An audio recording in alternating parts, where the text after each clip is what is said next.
ठाकुर जी को घेर करके विविध विविध प्रकार की बातें कर रही हैं। एक गोपी बोली, लाला तुम बाकी सब चीजन में तो ठीक हो, लेकिन फिर चोरी काय को करो। ठाकुर जी बोले हम चोरी ना करें, ये सबरे ब्रजवासी मक्खन निकालें, दूध घी दही सब इकट्ठो करें और कंस को जाकर के दया में, तो कंस के यहाँ जावे से रोकें, वहां हमारे चोरी करें। और मक्खन की चोरी, दूध की चोरी, दही की कोई चोरी है? चोरी तो आभूषण की होयो करे। तभी एक गोपी बोली, हमने तो ये भी सुनी है कि तुमने किशोरी जी की मुंदरी चुरा ली एक बार। ठाकुर जी बोले, अरे ये तुम्हारे घर से जो मलाई दूध आदि सब खाए ना, ये गोपीन के घर से चोरी नहीं भैया, उनके जप तप को फल मिला उन्हें कि मैं उनके यहाँ चोरी करवे आया हूँ। मैं तो यहाँ ब्रज में जन्मा हूँ। मुंदरी जो हमने चुराई वो तेरे पति की नहीं, तो तू मत बोला हमते कि कौन की चुराई कौन की नहीं चुराई। हम दोनों एक हैं, तुम कहा जानोगी यह बात? अरे तू हमते का पूछ रही है? ये श्यामाजू तो नित्य हमारी है, ये सदीनते हमारी है, इनके संबंध में इतनी जांच पड़ताल और पूछ तूछ तुम कर रही हो? अरे ये तो सदाते हमारी है, हमें पूछने की कहा बात है। सब सखी बोली, हे कीर्ति मैया,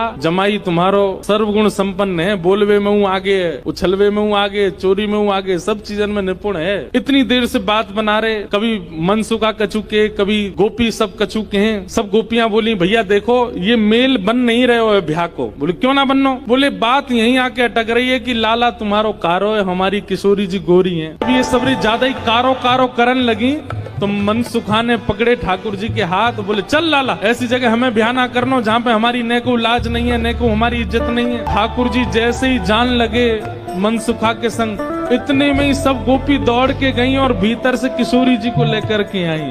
आहा, अब यहाँ मनसुखा ठाकुर जी को खींच रहा, ठाकुर जी स्तब्ध खड़े हैं। जैसे ही हाथ पकड़ करके ठाकुर जी को मनसुखा ले जाने लगो बरसाने थे, इतने में ही सखी गई और भीतर से किशोरी जी को लेकर के आई। ठाकुर जी जा तो रहे थे मनसुखा के संग, लेकिन जैसे ही किशोरी जी आती दिखी, ठाकुर जी तो वहीं स्तब्ध रह गए। मनसुखा खींच तो ही जा रहा हो, ठाकुर जी हिल नहीं रहे, वहां से सामने देख रहे। लाला कहा वे कौन को देख रहे हो? ठाकुर जी तो दूर से ही बलैया लेने लगे, तरण तोड़न लगे किशोरी जी को देख करके। किशोरी जी को देख करके ठाकुर जी तो मुस्कुराने लगे और वहीं स्तब्ध रह गए। किशोरी जी देख के ठाकुर जी रुक गए। सब सखियां बोली, हाँ मनसुखा ले जा लाला, नंदगाम ले जा। चल रही लाला, चल मेरे संग। ठाकुर जी बोले तू चलो जा, मैं तो ना जा रहा हूँ, मैं तो यहीं रहूंगा, श्री जी के सन्मुख ही विराजूंगा मैं। मनसुखा बोलो, लाला आज तेने मेरी 2 बार नाक कटवाई है, एक तो तेने पूर्णमासी के सामने कटवाई, दूसरी अब सकीन के सामने कटवाई दे। बोले तेरी तो नाक कटेगी, मैं संग चलोगे, मेरो तो संबंधी कट जाएगा, तेरो ब्याह ना है, तू तो चाहे कि मेरो नहीं हो, मैं तो करके आऊंगा ब्याह, तू चलो जा। और वहीं किशोरी जी जैसे ही आई हैं, आहा, सेज पर ले जाकर के किशोरी जी को बिठाया, सुंदर सिंहासन पर किशोरी जी बैठी हैं। और तभी ठाकुर जी बगल में आकर के बैठे। जैसे ही ठाकुर जी आकर के बैठे, सब बरसाने की सखियां, गोपियां, कीर्ति मैया सब नजर उतारने लगी, आरती करने लगी। आहा, इतने सुंदर लग रहे हैं दोनों, आनंद में भर गए सब। ठाकुर जी तो बस किशोरी जी को ही निहार रहे हैं और कोई छवि नेत्रन में आई नहीं रही है। कीर्ति मैया से पूर्णमासी बोली, मैया देख लियो कैसी छवि लग रही है, कैसा अद्भुत लग रहा है स्वरूप। मैया बोली, ना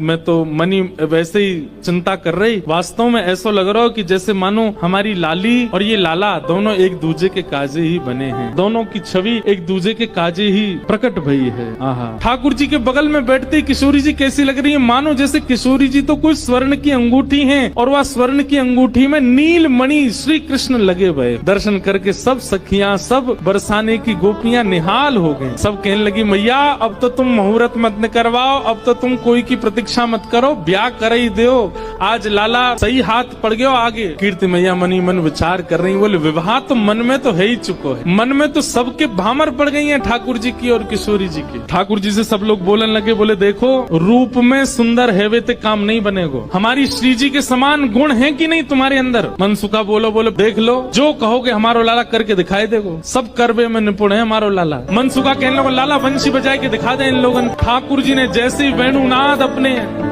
अधर पर धारण करी, वंशी अपनी कोमल उंगलियों से उसके चित्रों को आच्छादित करते हुए जैसे ही प्राण पिरोए वंशी में, आधे से ज्यादा जितनी सखियां वहां खड़ी थी सबको मूर्छा जैसी आने लग गई। जिन जिन पर